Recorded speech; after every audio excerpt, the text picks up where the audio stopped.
E aí galera do meu canal, boa noite pra todos. Galera, se tiver uma coisa que eu acho bonito nesse carro, é esse ronco. Olha pra isso.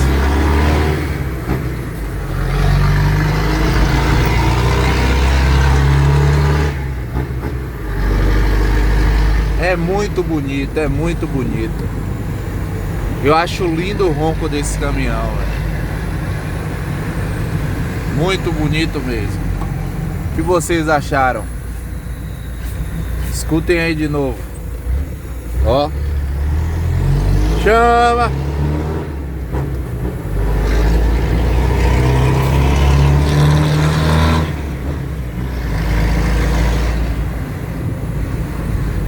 Quem tem pressão é ele, viu?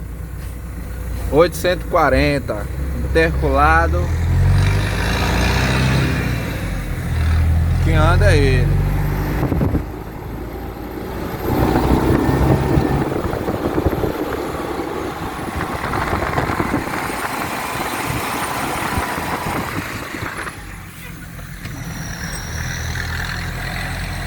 Valeu, galera. Fiquem com Deus. Boa noite.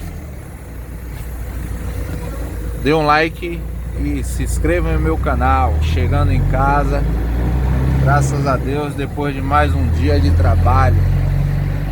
550 quilômetros percorrido durante o dia, chegando até a noite. Se cuidem.